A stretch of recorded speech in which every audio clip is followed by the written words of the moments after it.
Nice to meet you. This is for the yeah, this is a stellar team.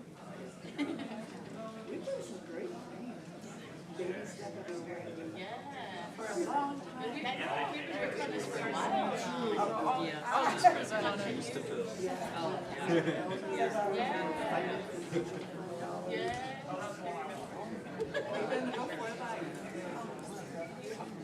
Yeah, we appreciate you. And sweet. Just, I think you're part of the team. Yeah. You know she gifted me that blanket. Oh, it is so gorgeous. I loaned it to the Egyptian Museum because it's too important for it to be one person's gift. Yeah. And when I get it back, I'll pay for the city. And then I'll leave it. When I'm 101. 102? That's like fast food.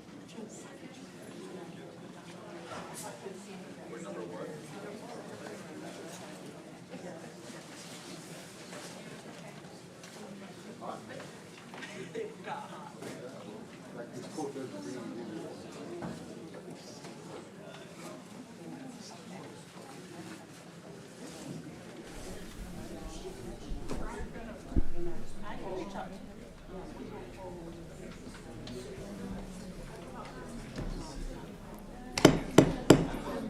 All right, welcome everyone to the Rapid City Planning Commission meeting for June 5th, 2025.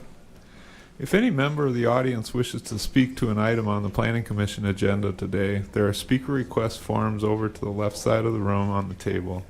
Please fill out the request form with the agenda number of the item you wish to speak to and hand it to the staff seated over there so they can get it up to us.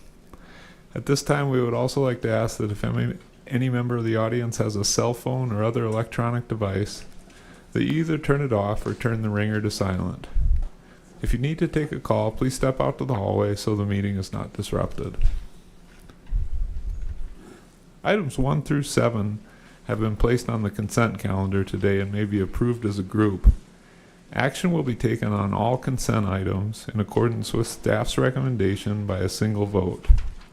Any item may be removed from the consent calendar by any planning commissioner, staff member, or audience member for separate consideration at this time.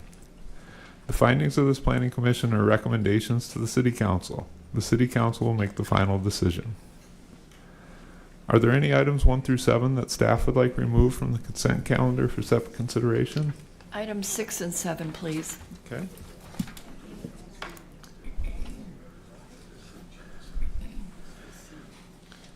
Any items 1 through 5 then that any planning commissioner would like removed for separate consideration?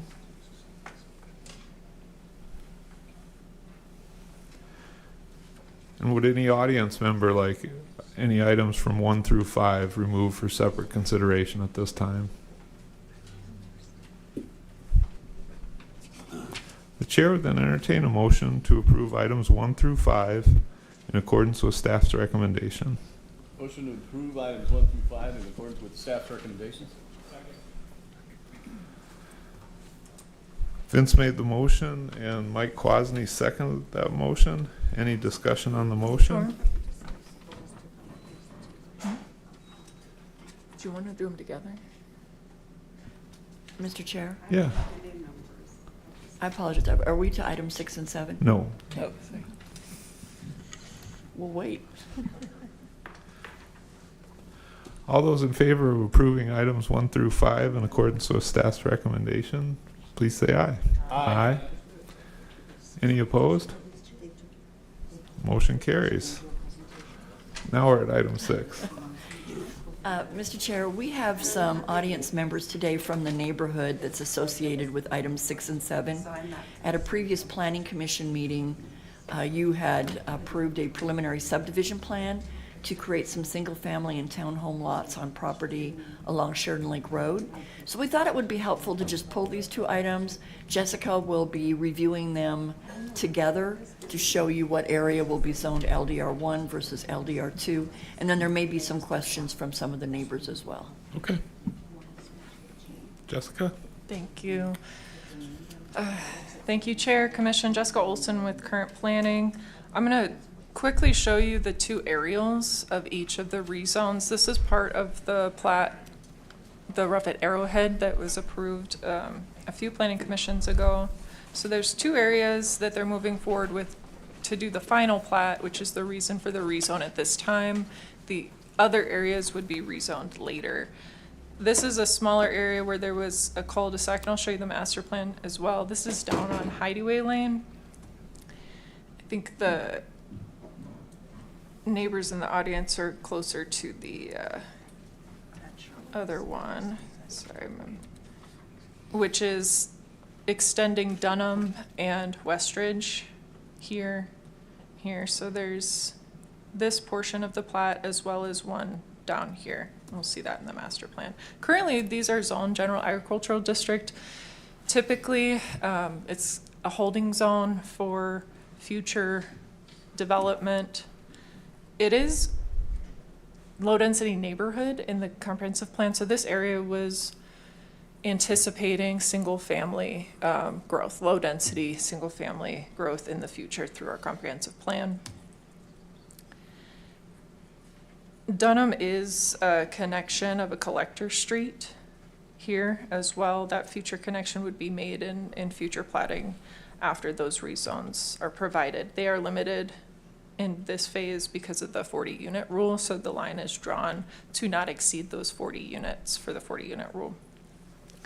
So phase 3A and 2, so the blue and the darker red, are the rezones proposed today. 11 is the blue one and 12 is the red one. The lots in phase 2 are much larger. There's some topographical constraints in that area, and they're doing a cul-de-sac with some access points to the larger parcels. So that one would be rezoned to LDR1, limiting it to primarily single family development. Phase 3A is proposed to be LDR2, low density residential 2. That does allow single family residential as well as townhomes. I'll note that in LDR1, townhomes are still allowed too, just twin homes. They're still allowed. They are a conditional use. So that's the difference between the two zoning districts. LDR1 would allow for the townhomes.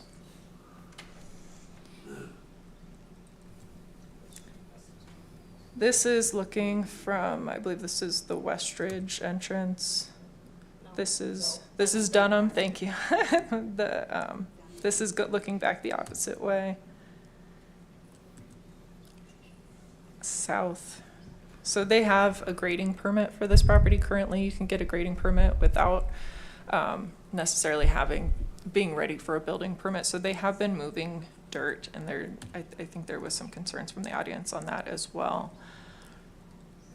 So this is consistent with what we anticipated with the preliminary subdivision plan. It would have to be rezoned either LDR1 or LDR2 to be able to final plat these lots at the size that they have been proposed.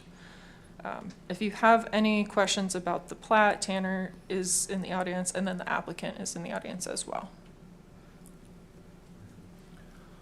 Thank you. I'm sorry, if you want to ask questions or you have to fill out a speaker request form and come to the microphone, just so our record keeping is accurate. We do have a couple of speaker request forms. Cheryl Alley, if you'd like to speak. And I hope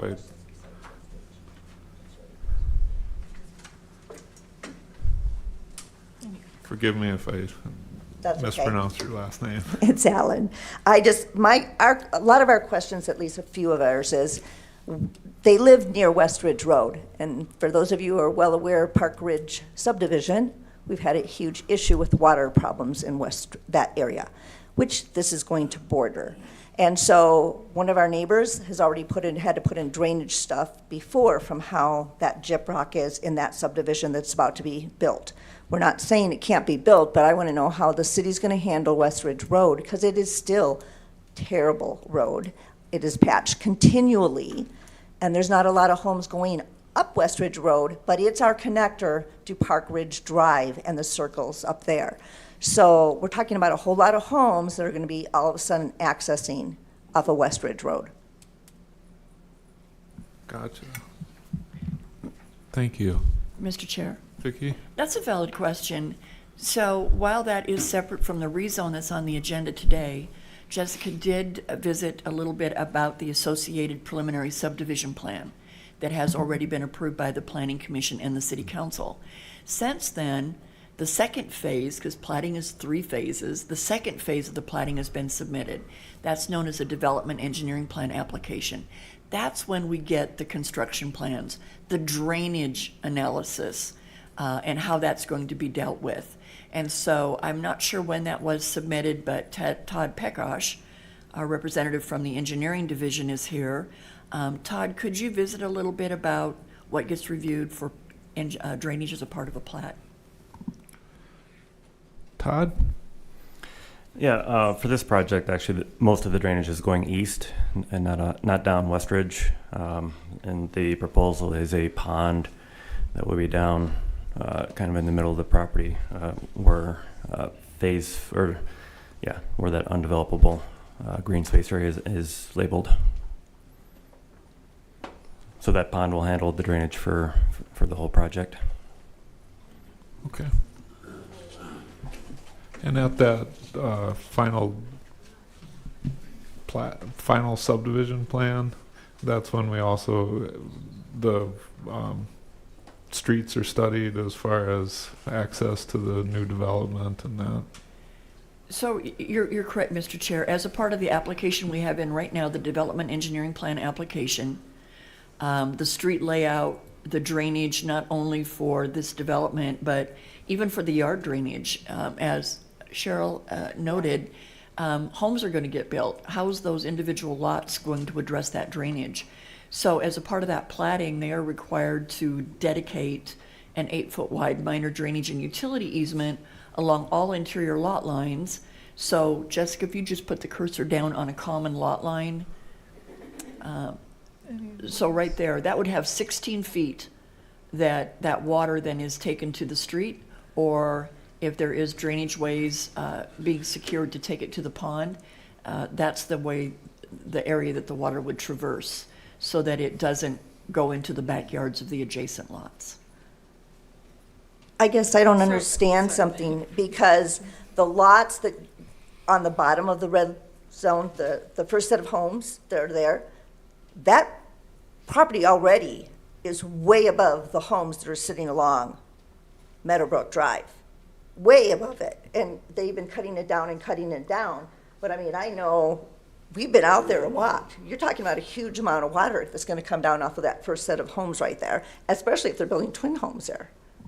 So I don't know. I know that's one of the concerns, because this young lady over here had to put in drainage just for what was used to be there with agriculture, and it wasn't built up like the way it is. So, Miss Allen, I'm just going to chime in here. What's in front of us today is a rezone, right. and possibly Vicki can correct me with all the chapter and verse, but what we're looking at today is, in general, do these 2 areas that proposed for the rezone generally fit with a residential use versus the agricultural use?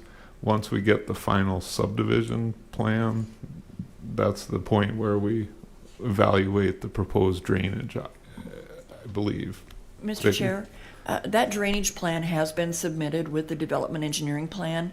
If anyone from this group would like to have access to our file, they can look at it. We can make a copy of the drainage plan. They could take it to their own engineer to have it looked at. It's public record. I would like to defer to Todd one more time. When we are looking at a subdivision, and drainage is always that unseen factor that can have an impact on a neighborhood. And so we are looking at that drainage to ensure that it is draining appropriately in the direction it's supposed to without impacting existing development. It's following the curb and gutter along the streets to get to the natural flow area. And as Todd indicated, that's to the east. And I apologize, I wish we could flip this on the screen. The north arrow is headed to the east or to the left, so if we could flip it, I think we'd all be a little more associated with where we live versus what's being done. But this, according to Todd, the natural drainage and how this is continually being designed is to carry that drainage away from the existing development to the east, which on this would be at the top of the, there you go, to that green area. And the darker green is where that detention facility is being designed to hold that drainage until it dissipates. But we Todd? certainly have that information that we could share. Todd? Yeah, that is generally correct. The drainage plan will show most of that drainage going to the east. There's a high point there where Westridge Road is on the map, and so there will likely be storm sewer that will pull drainage off of Westridge Road and direct that to the east as well, so that the amount of water that goes down the existing Westridge is not any more than what's going down the road today. But that drainage report for the street design and that storm sewer will be submitted with the development engineering plans, which we have not seen. There's a drainage report that's been submitted for grading work and for the cul-de-sac on phase 2. So yeah, there will be some storm sewer and some rerouting as well to make sure there's no more water that goes down Westridge. Okay, thank you. I've got one other speaker request for him, Keys Larson.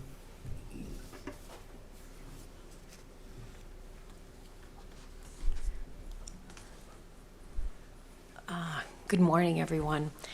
Just a couple questions that I have, and again, as far as city process it goes in this development, again, people who own the land can do what they want to do with their own land, and then they come to the city for planning and zoning and water studies and everything else for architectural building.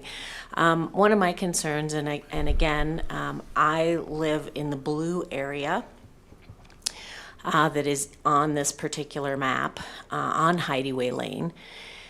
And some of my concerns obviously are the amount of infrastructure that this company has been able to do on the land prior to asking for a rezoning, prior to the water and runoff studies and that kind of thing. Again, the land has had, tons and tons of trees taken off of it, lots of debris. It obviously is a gypsum area as well, so they've had to dynamite or excavate some of the things for their road plans and what they're planning here. And as a consequence of that, in the Hideaway Lane area, large trucks are constantly hauling away debris, hauling away rocks. It's eroding the road structures all along that Hideaway Lane. And so one of my questions is, how does the city address a builder, again, that damages that area for what they're doing? Again, my other question in the blue area, my house is the house that brought up water and city sewer to that particular area when I built my house. At the time, the city, we did an estimate of that, and it was like $35,000 to bring water and sewer 150 feet from where it was currently at Hideaway Lane.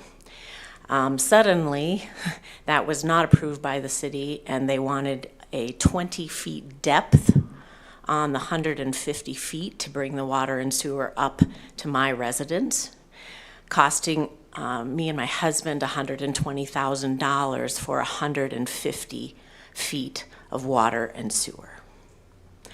And this developer, not knowing the city workings and not knowing maybe what should have been done at the time, to put a lien on that end of the water and sewer or whatever it happened to be. I wasn't aware that that was even a possibility. I was just angry that I had to pay the extra money to bring water and sewer to my house.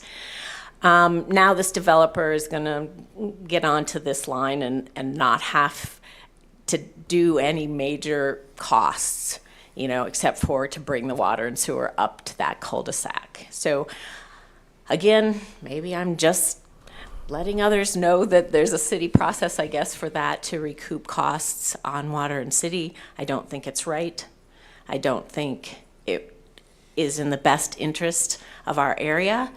And again, while this is the initial plan and I see the drainage that is being proposed and planned, I think, the city also needs to take into consideration hiking trails and parks and rec that should be a part of this subdivision and a requirement for the builders, because it is in the middle of our city and it is going to cause drastic change to those of us that live around that area. Thank you. Thank you. Vicki? Mr. Chair, if I might, and I do remember when you did extend utilities to your property, and that was some years ago. Just a note on the green space. From a staff perspective, we would love if we could require a developer, when they're bringing in X number of lots, to either plat, create, and donate park area or payment in lieu of, so that at some point we do get some centralized parks. We don't have that ability. I think we're gaining the support of the council to maybe bring forward an ordinance amendment to our subdivision regulations that would require it. Setting that aside, this developer is in fact, all of that that's shown in green, they are proposing to preserve that as open space for their subdivision. So those that would live out there could have access to that. And we see this more and more often. High Point Ranch is another one. Terrain is such that there's large areas that can't be developed. They create common lots and then they create walkways for those that live in their subdivision to enjoy. So I would assume that that's going to be done here as well. We do have haul route locations secured when we are signing off on a construction plan, and that identifies what streets they can use for those haul routes. Perhaps Todd could assist us that if a developer in the course of a project is hauling on a city street and that street is damaged, if there's any recovery we can get back from the developer, or is that then a city expense? Again, I'll defer to Todd. Todd? So during construction, if we see significant damage, some area of asphalt that may have broken up, we'll have the developer basically patch that back, or have our crews patch it back and bill them for it. But there will be a lot of damage that happens when heavy trucks are on roads. That may not be very noticeable, but I mean, that's just a part of construction. The roads are designed for legal loads. So it's really both. Both the developer will pay for some of the damage, but it's kind of tricky to break it down between who pays for what, I guess. If Todd, if a neighbor feels that there is undue damage happening to the roads from nearby construction, who do they contact? Is that They the would Public contact Works staff? Yeah, Public Works, and then we would have our construction group keep an eye on it. So, so during most projects, our construction group will kind of do an inventory of the road to try and monitor that and see if there's any major issues going on. But yeah, so it would be our construction group that would watch it. Thank you. Eric Hikus? Thank you, Mr. Chair. Stormwater is a constant concern. Designing golf courses, there's 3 key factors. Does anybody want to hear them? 3 key factors to golf course design. Drainage, drainage, and drainage, right? So this is always a concern. I know it's adjacent golf. I have a question, though. Phase 2, the blue area, the cyan color, I'm seeing shared driveways. Is that correct? Correct. Just curious. Yes. Okay. So those are private access? Is that an easement? Okay. Yeah. Okay. So it'd be an access easement. Mostly my own curiosity. Thank you. Mike Kwasny. Thank you, Mr. Chair. So the fact that Hideaway Lane was brought up today and that there is some, does that put that on the watch list so that if there is stuff, they don't have to do a whole lot to bring this up? I guess is the first question I have. Mr. Chair. As far as road damage? Yes. Okay. That's fair. You're absolutely right. Since it was mentioned today, we'll reach out to the construction team and let them know that this is one of the streets that they need to keep an eye on. But we are keeping an eye on this development as a whole, primarily because the developer came in and he got a construction permit, which was somewhat unique. He wanted to create a pathway in order to show the property to get those interested that might want to build and help market this and whatnot. And that's some of the dirt work that was referenced, is that seems to be a lot without a plat having been laid out. So as a part of that, Todd mentioned it earlier too, there's a lot of drainage that is being addressed just as a part of that preliminary construction, just to get those rough access points through that so you can view the property. And then as each phase of the project comes in, we'll get very detailed drainage, water, sewer, street design, and then we look at it for lot size and configuration conformance as well. The rezone today just allows them to proceed with the future platting of the property. Those types of design elements are not required as a part of a rezone. What is required is being able to check the box that says, is there city sewer and water in the area to serve this property if it should be subdivided out? And the answer is yes.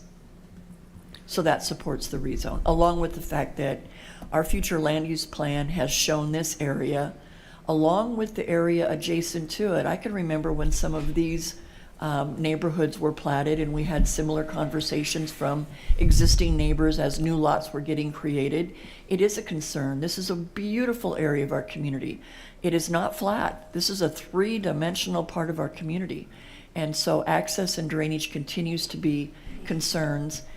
We do have a 40-unit rule that says you cannot have more than 40 dwelling units with one point of access, so that we do not inundate one particular street where we might have 80 to 100 lots going up and down that one street.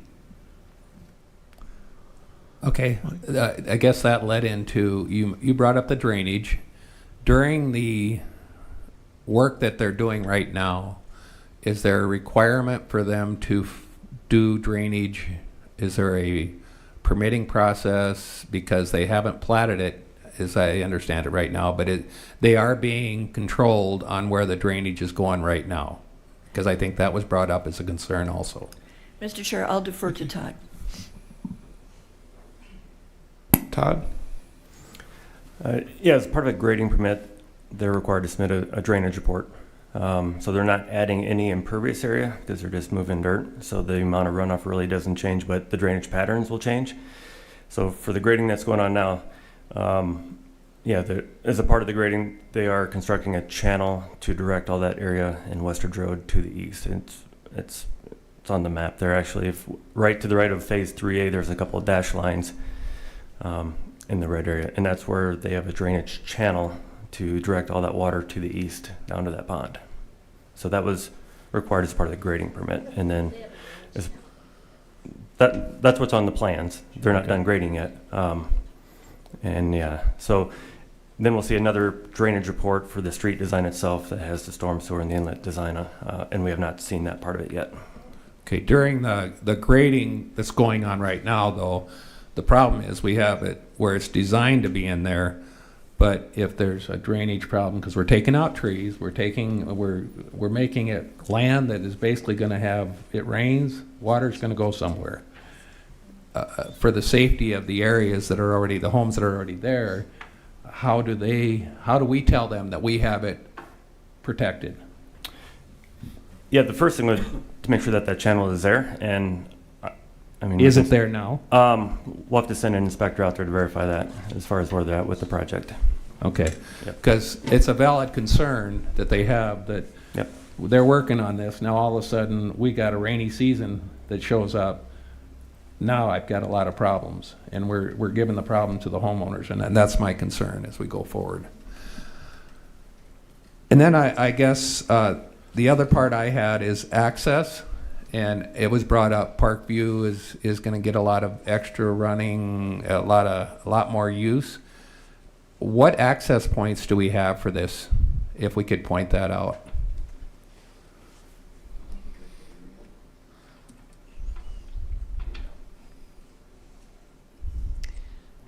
So Westridge is going to continue here and loop down, and then Dunham will continue this direction. Based on the 40-unit rule, they can stop at a certain point before they have to put that road all the way through. So that would be in a second phase after this one. So it's going to be here and here. Oh, sorry, up here. That was a lot. Where the right-of-way will continue. And this one loops down. Eventually, it'll continue through and connect again at a future phase. And then the lots on this side, Dunham, will be extended a little bit further.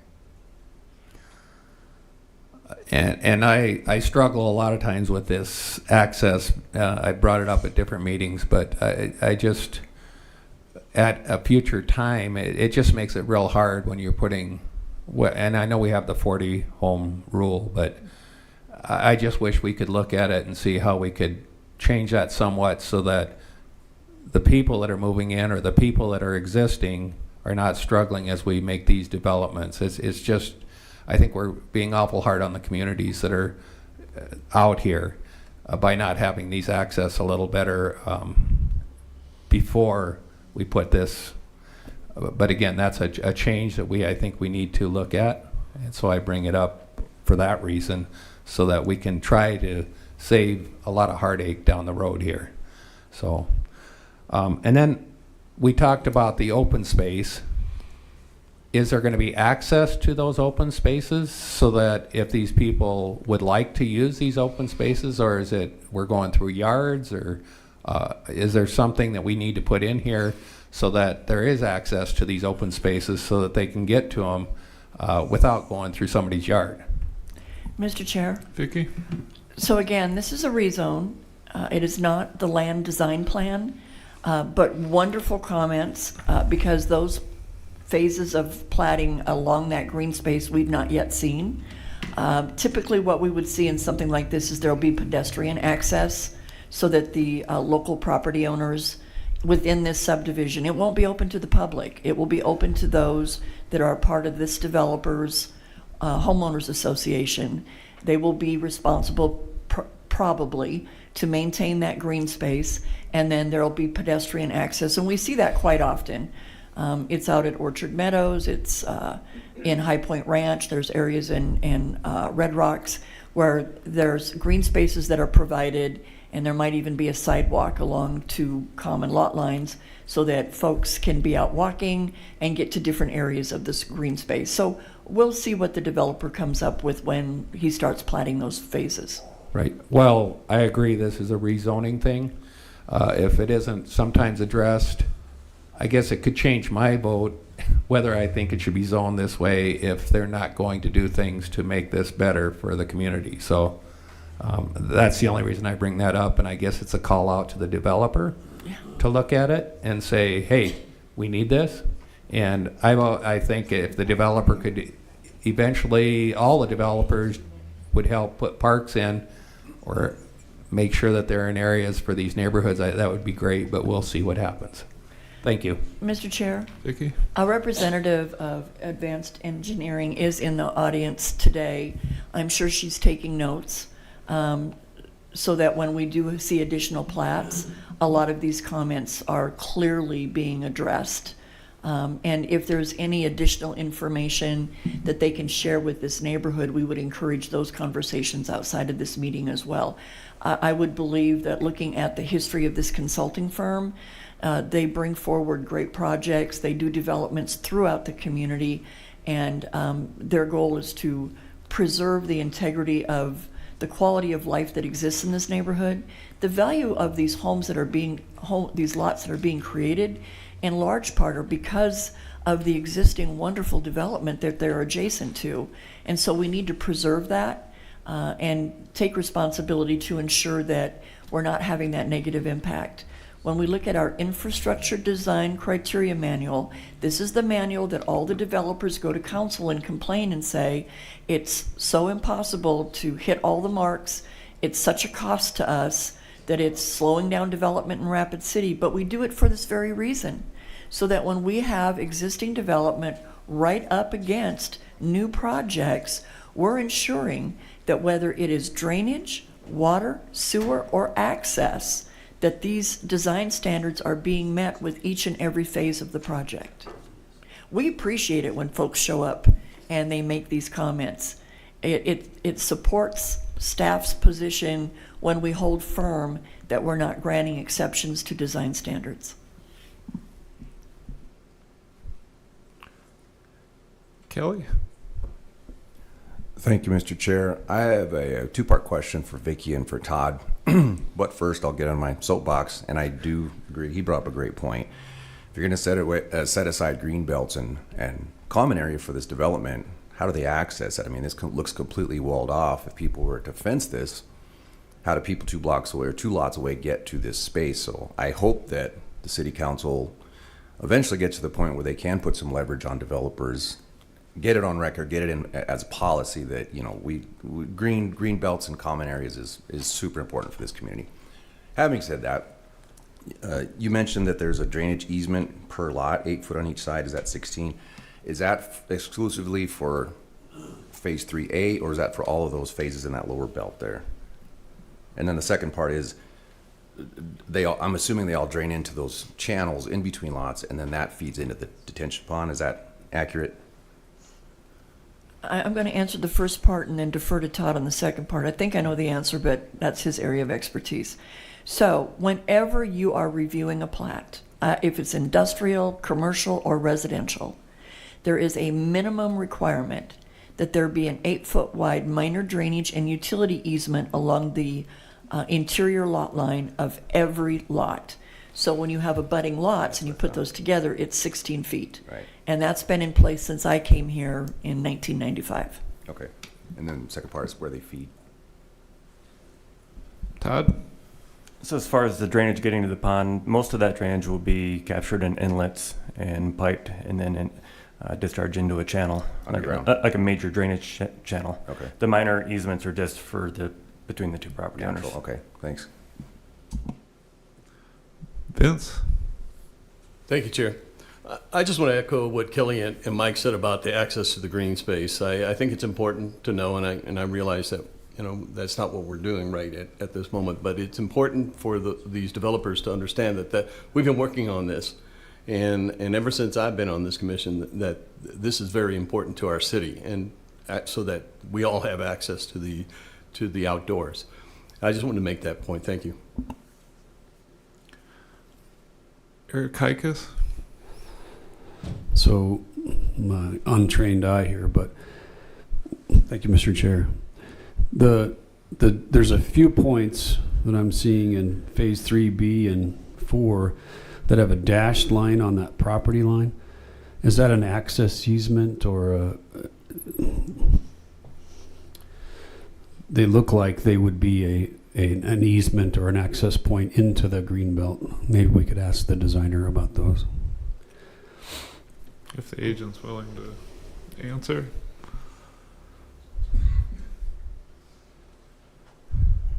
Once you're up, could you identify yourself? Renee Catron, Advanced Design. If you're speaking about the dashed lines in the yellow portion, I think Todd already referenced that is part of the drainage going to the east to the pond.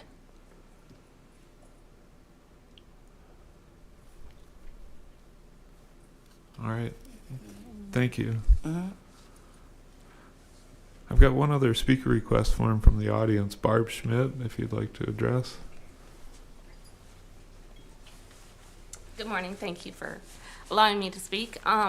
So my question is, in the drainage, sorry, I'm not a very good speaker, but where the Westridge Road is going to go through, to the west of that, where the red lines are down here on the bottom, there's no way that drainage can go to the pond. It's gonna have to come down Westridge Road, and Westridge already has an issue with drainage.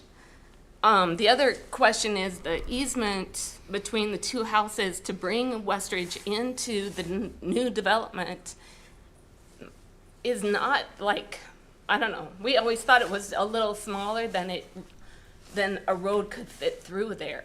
So that's where we have questions on how the drainage and all that's gonna work for the houses that are along Meadowbrook Drive. Okay, thank you.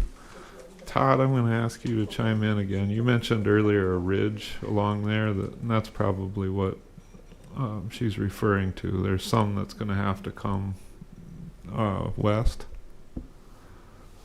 Correct. So the grading plan that's been approved, the very west sides of those lots by Westridge Road, the existing Westridge Road, there's a small area in the backyard where there's a 3-to-1 side slope that drains to the west. Basically the backyards, there's a small area in those backyards that will go west. They're grading the building pad, the front yard, the house will be graded to the east. So there's a larger area that drains to the west today, that the amount that drains west will be reduced and be moved and be redirected to the east. So yes, that area is higher today, but it will be regraded so that it goes east, if that makes sense. Mike Kwasny? Thank you, Mr. Chair. So the backyards of the houses that are existing there along on Meadowbrook, Meadowbrook, are they, the plan that's in place for drainage right now as they're working it, that is taking care of any drainage off that, right? They are not going to have to worry about being inundated with water.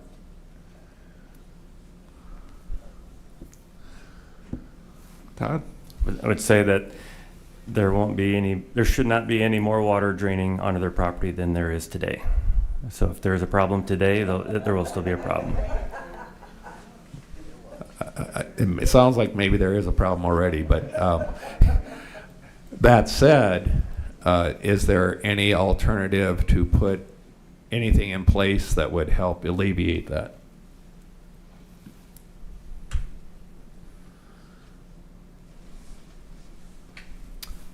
Frankly, based on the grading plan that I've seen, they're doing as much as they can. We don't have the grading plan to show you, I guess, but it's really just the backyards at the end of the day that's going to drain to the west from what they've submitted.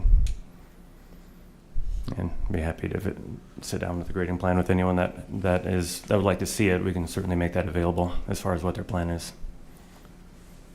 Okay. I just want to protect those homes. I think it's that important. what you just suggested might help as something to think about after this meeting. Community development, Kip. Sorry. Yeah. Thank you, Mr. Chair. Kip Harrington, Long Range Planning. Just to answer Barb's question, that right-of-way width that is on Westridge that will extend into the property, that right-of-way width between those houses is currently 60 feet, and our infrastructure design criteria manual for a local street only requires a minimum of 52 feet of right-of-way. So sufficient right-of-way is in place for that connection into the proposed development.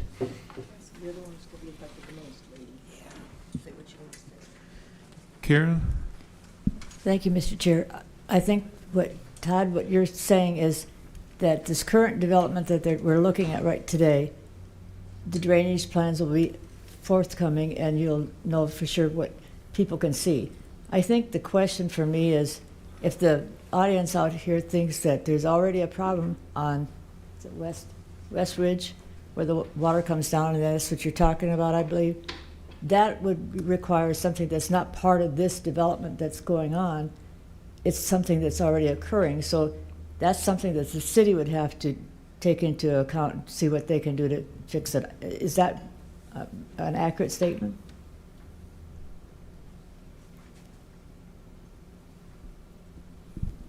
Yeah, if there's an existing drainage problem on Westridge, I guess we would be interested in that, and then that would be a city project to address that. Okay, thank you. That's what I want to make it clear to everyone, that the current drainage is not part of this development that's going on, and that's a separate issue. So just want to make that clear.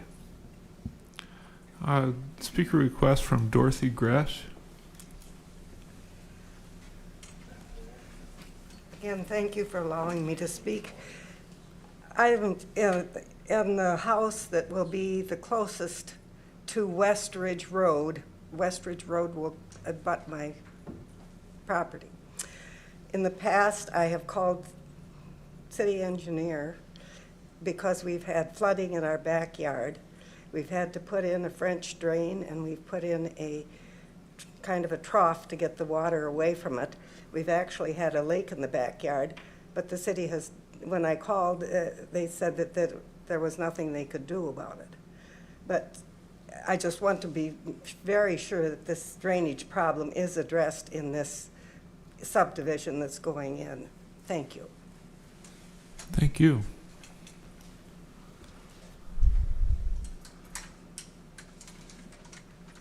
Okay, that's the last of my speaker requests. From anything else from the commission? Mr. Haven? Chair, What?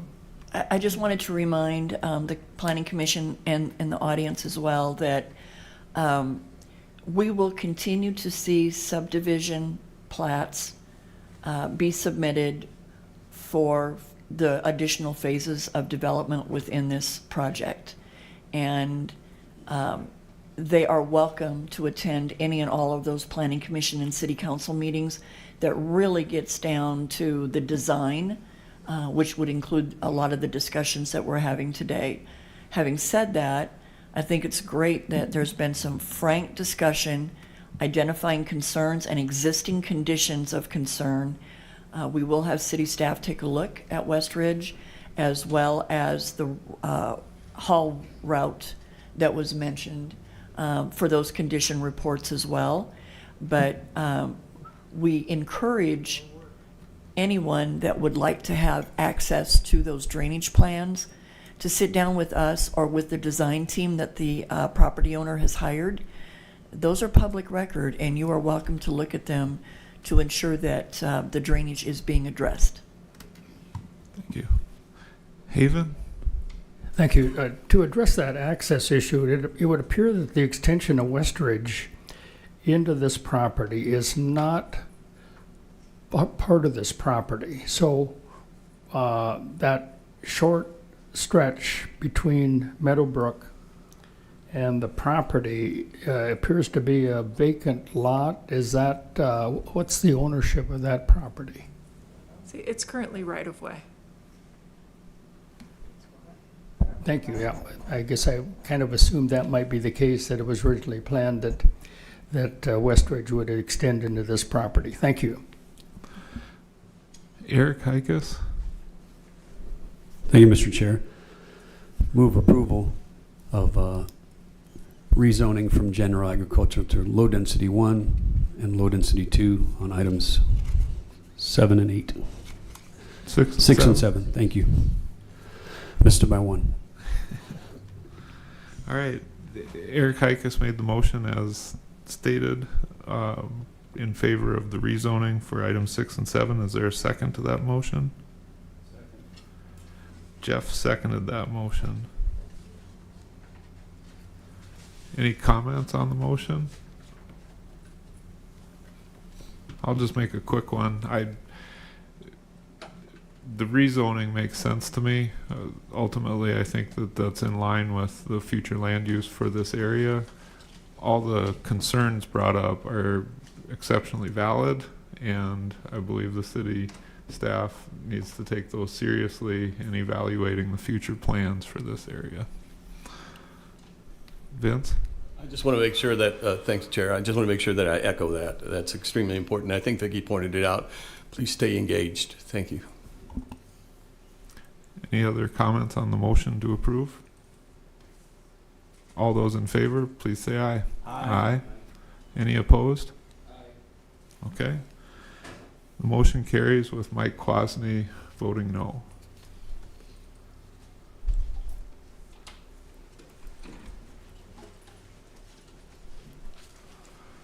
Item number 8. Good morning, Chair, Planning Commission. Item number 8 before you is a major amendment to a final plan development overlay. This is 25 PD 013. This is the property located off East Anamosa and Camden Drive. This property is currently dual zoned. It is 2 separate properties. The northern property is zoned general commercial district. The southern property is zoned office commercial district. And future land use of the entirety is a mixed-use commercial. This property, the south side of it is accessed off of Camden Drive and Utica Street. The north property is accessed only off of Utica Street. So what they are doing with this request is back in 2024, in July of 2024, the Planning Commission did approve the final plan development overlay for the Camden Heights project. The Camden Heights project includes 6 apartment buildings on that southern lot and then also a solar panel field on the northern lot to provide energy to those apartment buildings. So it is considered somewhat of a private solar field. What they are proposing with this major amendment is they are proposing an exception to allow the access road and drive aisles for this solar panel field to be gravel surfacing in lieu of pavement. You've seen several variance requests for other utility substation sites similar to this. Part of the reasoning for this request is that Public Works has approved an exception to allow the east-west portion of Utica Street to remain as a gravel surface due to the fact that there are no utilities being installed in that section of the Utica Street right-of-way, and this property is the end of that right-of-way. Utica Street dead ends into the railroad right-of-way, as you can see on this plan. Utica Street extends here, and railroad right-of-way starts right here. The north-south portion of Utica Street will be improved to city street standards. It's just the east-west portion that will remain as a gravel surface.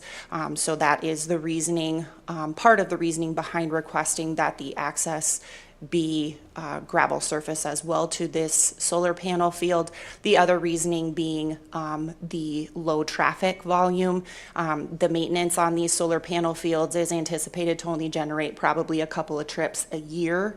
The entirety of this solar panel field will be surrounded by security fencing with barbed wire on top and a gate on the west side to prohibit access.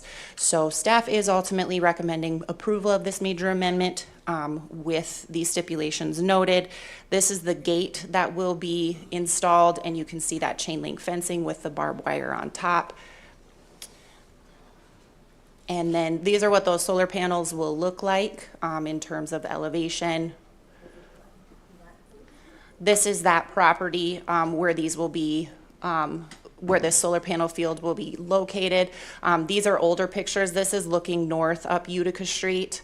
This is the portion of Utica Street that will be improved. And here is verification that their notification was posted on the property. I was not able to get more up-to-date pictures of this property. This whole property is currently under construction. They're actively building the apartment buildings on the southern portion, and then they have submitted a building permit for the solar panel field as well. So I was not able to get on this property this day, but they have posted their notice. So I'll stand for any questions, and a representative is in the audience as well. Thank you. Mike Kwasny. Thank you, Mr. Chair. I guess I have a question on the gravel. A couple times a year, it's not going to make a big deal if they go out there, so I don't think it's going to kick up a lot of dust. Is there an alternative that's just about the same price to gravel? Because we've done this before where we put asphalt, chip millings, whatever, where it might be less of a dust problem if they do have to get more access. That's one of the questions I have. And the other one is the car dealerships along this area have had to put covers on their cars because the insurance, the number of hailstorms that go right through this area. And I guess I'm curious if they've considered that at all, because I'm pretty sure hailstorms are pretty nasty on solar panels, so. Mr. Chair? Yeah. So gravel is significantly less in cost than asphalt millings or concrete or pavement itself. And there is a stipulation of approval that does require the dust palliative be applied. And we do that not so much because of the amount of travel, but because of the wind conditions in Rapid City, South Dakota, and if we get dry and there's gravel. But at the end of the day, what we have found is that with our environmental planner who's sitting in the audience today, the stealth work that she does, if we do have an issue, she can mandate that they do additional palliative as needed to ensure that there isn't any air quality issues as a result of it. Several years ago, Kurt Bechtel and I sat down and started talking about the amount of hailstorms we were having, because the number of roofing permits, we just didn't hardly have the staff to do the inspections, and we were getting creative. Who all could we train in-house to go out and do these massive number of roofing inspections that we had to do for the roofs that were being replaced? And just through some recent traveling that I had done, and at the time Kurt had done, we noticed that there were many communities that had these roofs over car dealerships, because it's such an inventory loss for them if we do have those hailstorms. And so we looked at the ordinance, had to do one slight revision, and it's nothing more than a building permit to put those up. And we started calling the dealerships, encouraging them to do this, because before there were setback issues and lot coverage issues, impervious area, that prevented them from doing some of that. In the case of the solar panels, it's a great comment. I didn't even think of that. I would assume that the building materials and or if it is damaged, there's not a resale value that it's impacting. It's can it still function? I don't know that anything over it would allow the solar capability that it needs. So I think it's just a risk that they take, but there seems to be a lot of solar fields in the Midwest that are highly successful. So I will probably defer to that industry to determine whether or not there needs to be any protection from hail. I think we're about to find out. Molly Brown with GenPro, if you'd like to address. Good morning, everyone. So Molly Brown with GenPro Energy Development. We're the developer for the solar portion of the project. So to the maintenance and the access road issue, this road really is required for Black Hills Energy. There's one, what we'll call a switchgear or a piece of protection equipment on the solar field that Black Hills Energy is going to have control over, so that if anything goes wonky with the energy being produced, that can trip off and on, and it prevents anything from feeding back onto their distribution grid. So Black Hills Energy will have access to that, and then our annual inspection really is only once a year, unless there happens to be a storm or something else that happens and we need to go out there, especially because this is a fixed tilt array. There's not any motors, there's not any moving parts. It just kind of sits there and does its thing, and we don't really need to do a lot to it over the years. And then on the hail and the insurance, yes, we get a lot of hail out here. The solar panels are insured for any hail or storm incidents.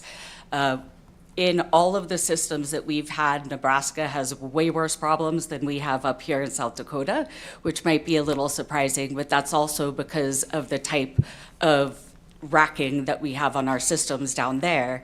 And primarily with these fixed tilt systems that are facing south, if we're getting a storm blowing in, the hail isn't usually coming directly from the south, it's coming from a different way, so it's kind of just bouncing all over, and it's not getting a direct impact on those solar panels. And so we might get like one or two panels that break, and we just replace those, don't do any claims on them, and the system keeps functioning. So I'm happy to answer any questions on solar in general or the project. If the commission will indulge me, I do have one. If hail does damage a panel, do you just send it to the landfill or do you recycle it? What's the protocol for replacing those? So the solar panels themselves are actually like 99.5% recyclable. And so there are specific companies that will come and pick up those recycled materials from us as we need to replace them. We did have one incident down in Scottsbluff, Nebraska, where it was like 13,000 solar panels got hailed out. It was a really bad storm with a tornado that had touched down, and every single one of those panels was recycled fully. Interesting. Thank you. I don't know if maybe stay close if the other commissioners have questions, but Eric Hikas? Stay close, Molly. No, I think you answered my question. Thank you, Mr. Chair. My question was simply out of curiosity, nothing to do with the gravel, but is the system dropping into the grid, or is it solely providing power to the apartments? And you don't have to answer it if it's not relevant. So, yeah. No, it is solely providing power to the apartments. The whole point of this project is to provide the low-income tenants with a renewable energy source and to offset the costs of their energy usage so they could keep the apartment costs low. Okay. Big fan of what you're doing for alternative energy in South Dakota, Molly. Thank you. Yep. Vince? Thank you, Chair. No, I like the idea. Obviously, this is going to be gated. Are you going to give Black Hills Energy access to that at all times, any time of the day? Do they have to check with you first? So they will have access to that external control system, and their SCADA system is actually going to be hooked into it. So they will know what is going on with that solar system anytime that they need to. They won't really need to get in the gate at all because their controllability is going to be outside of the gate with this one unit. And yeah, I guess that's the reason why, because you were saying that they would have to actually use that road to access their building. Yep. So it's not a building. It's a Right. unit that maybe is like twice the size of this table. Mhm. So the road is going to come down to that box. There'll be a turnaround. There'll be another just piece of that goes right inside the gate to access some of the other major transformer and inverters. And that's all that it's going to. Okay. And their Black Hills Energy is going to relay that energy to these apartments. Is that correct? Correct. All right. All right. Thank you. All right. Any other questions, comments? Karen? I move approval of that item with any stipulations that might be there. All right. I'll second it. Karen made the motion to approve item 8 with the stipulations. Vince seconded that motion. Any discussion on the motion?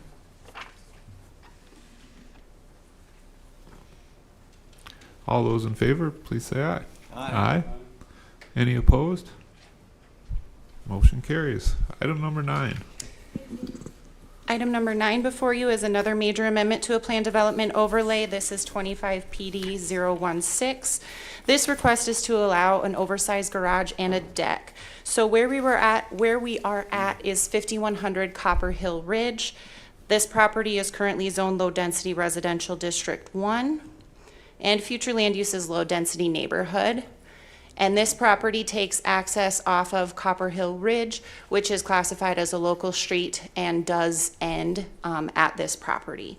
So what the applicant is proposing here, back in 2012, the Planning Commission approved an initial plan development overlay on this property and then the property to the south. So this is just a 2-parcel plan development.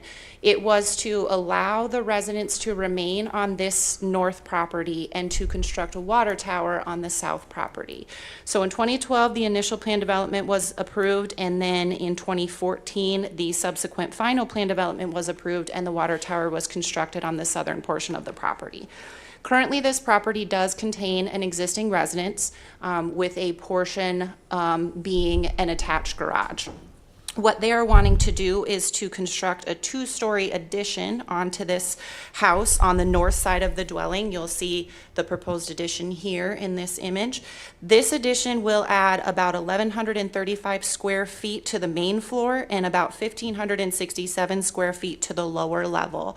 And the applicant is also proposing to add a deck on both the east and west sides of the dwelling as well. And so with the proposed addition and then some interior reconfiguration of the existing garage space, the total square footage of garage and storage space in this dwelling is going to go up to 1,654 square feet, which is over the maximum allowed 1,500 square feet before you kick into an oversized garage. And since an oversized garage is a conditional use in the low-density residential district, it spurs a major amendment since this is also under a planned development. That garage will be constructed with one double car garage door and also one single stall garage door. The garage doors are all going to face east, so they will not directly face Copper Hill Ridge. They will not, that's not what you will see directly, which is actually right now, the garage doors do face Copper Hill Ridge directly, so this will be more so side loading, which will help the visual impact of this oversized garage. And this garage is going to be used for parking of personal vehicles, some tractor storage, and also a wood shop for personal hobbies. Since it is going to be attached to the single-family dwelling, it will conform and align with the siding, the residential character of the neighborhood as well. So the other thing that they are requesting through this major amendment is they are requesting two exceptions, to the setback requirements in the low-density residential district. So the proposed addition is going to be 2 stories in height, which does require a 12-foot side yard setback. So one of the exceptions that they are requesting is to reduce this west side yard setback right up here. For this corner of the proposed addition, they're requesting to decrease that to 10.12 feet in order for the addition to align with the building line of the existing house so that it can kind of follow along that natural line and not have to jut in or out. So that is one of the exceptions that they're requesting. The other exception that they're requesting is to reduce the side yard setback for this smaller proposed deck that they're putting on the west side of this house.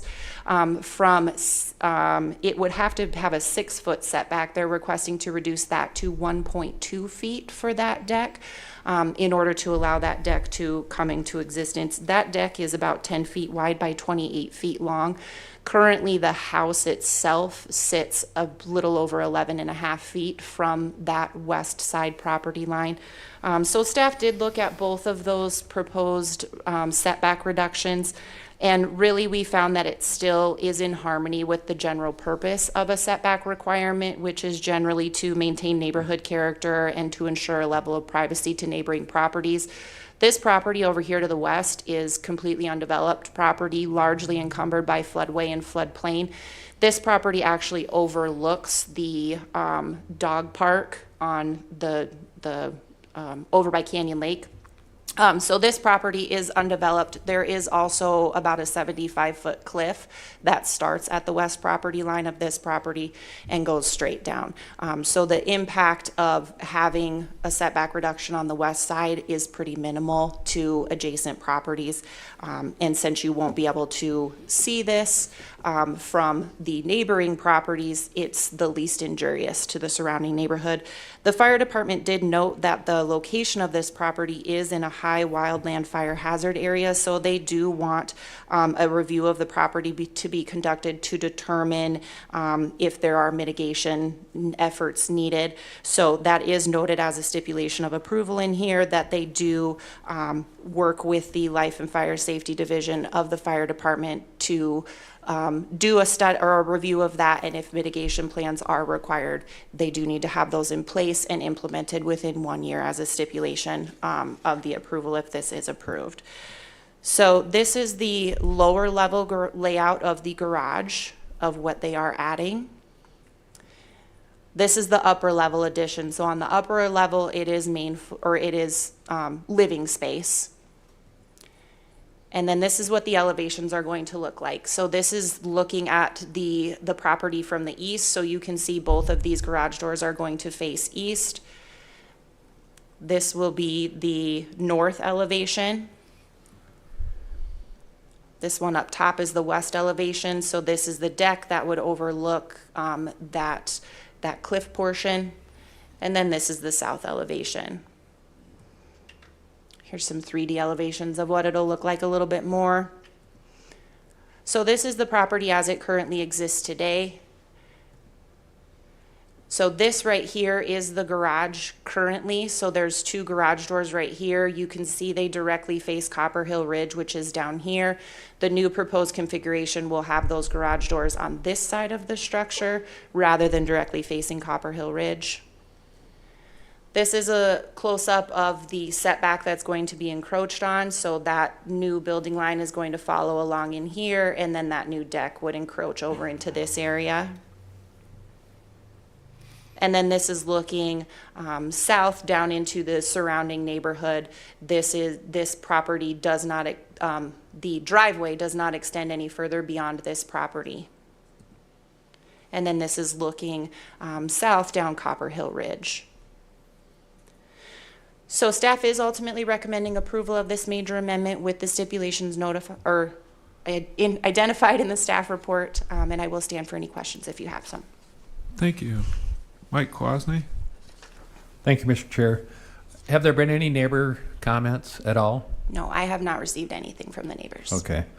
And this wouldn't affect that Sylvan Lane, I think, comes alongside of this property. It looks like it's really hard to, it's probably on the back side, but I don't know how it gets up the cliff. I'm confused how that road would ever affect. Is it?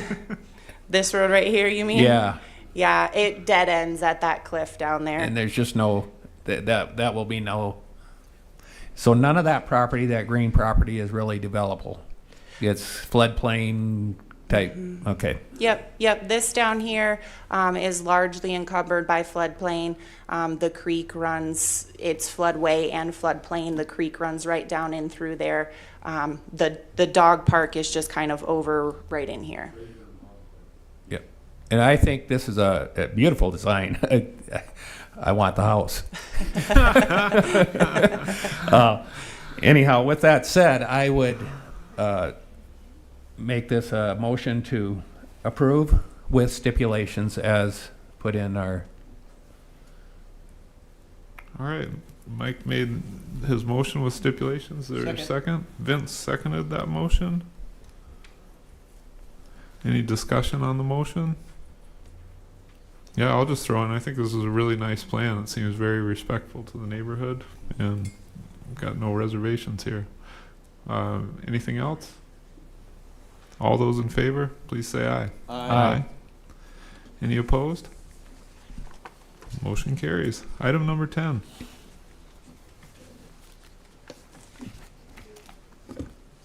Good morning, Chair and Commission. Morgan Twombly, Environmental Planner. So this is an application for a conditional use permit to allow on-sale liquor in conjunction with a tasting room and an outdoor patio, otherwise known as a sidewalk cafe. So we are at 725 St. Joseph Street here. You might recognize this property as Ugly Graffiti today. This is Zone Central Business District. Future land use is downtown. So this property takes access off of St. Joseph Street, which is a principal arterial on the major street plan. And this is going to be the layout of the property. So the lower level is what we're looking at today. The upper level is commercial suites. So what I'll just point out essentially is this sidewalk cafe down here. And this is why we have this on non-consent, just to look at this. This is the front of the building. We are looking south on St. Joseph Street. You'll note the sidewalk cafe. This is looking east down St. Joe and west, and this is north at the adjacent properties. So ultimately, staff is recommending approval of this application with the stipulations noted in the report. They currently have a sidewalk cafe permit from 2010, so that will remain unless they choose to change the layout of the sidewalk cafe, in which case they'll have to come in for that again. So I'll stand for any questions.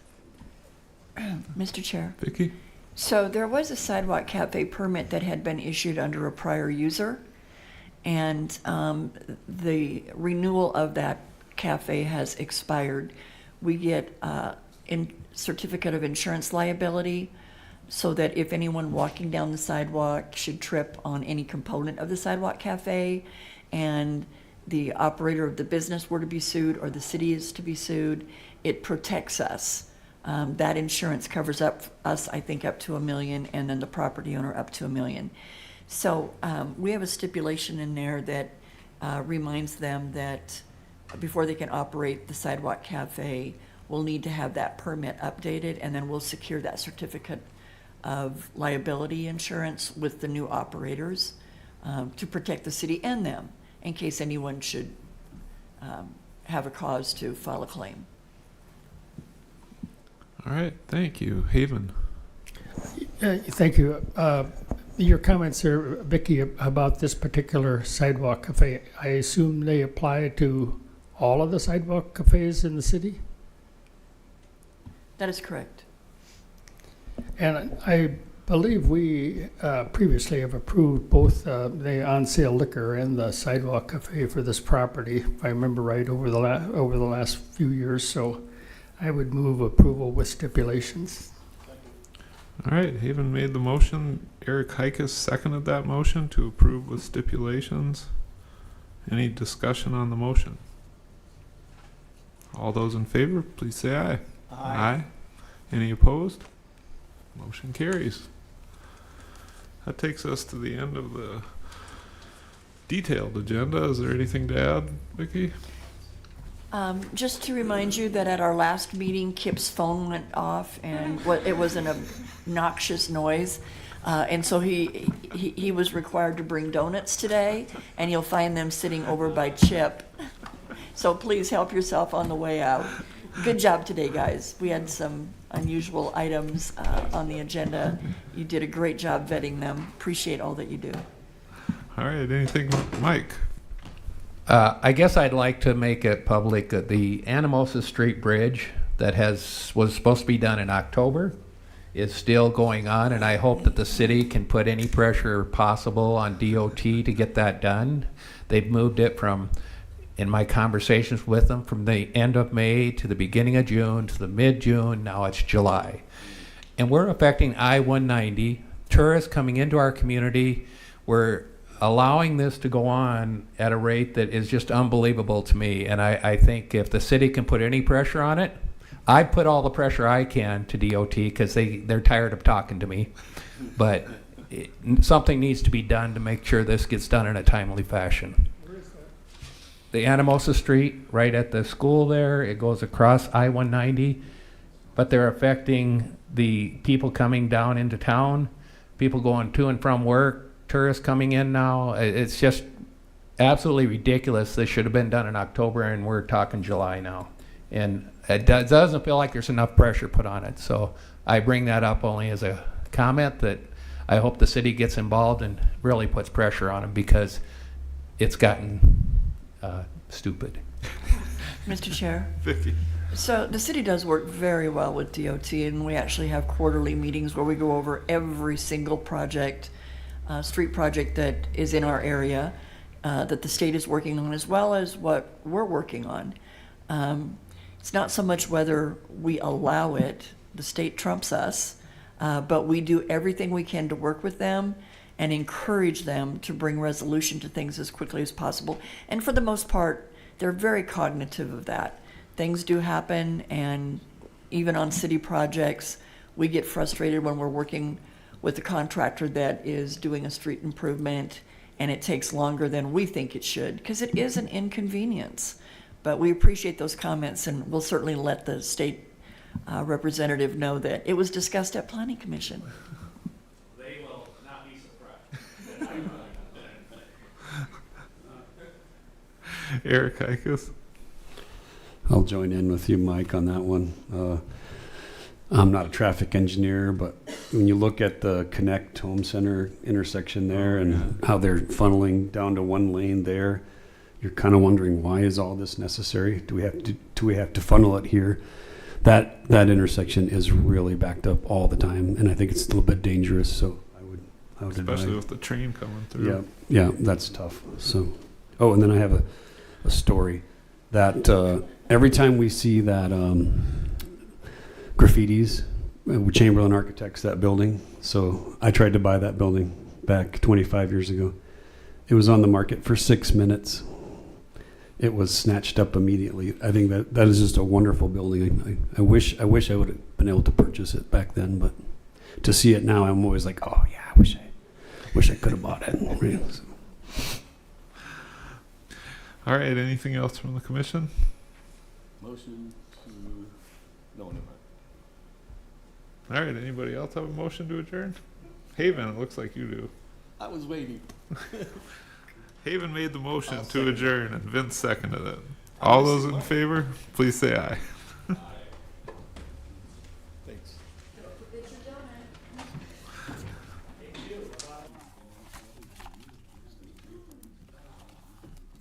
Mike usually does that. I know. Motion to adjourn. I'm missing something here.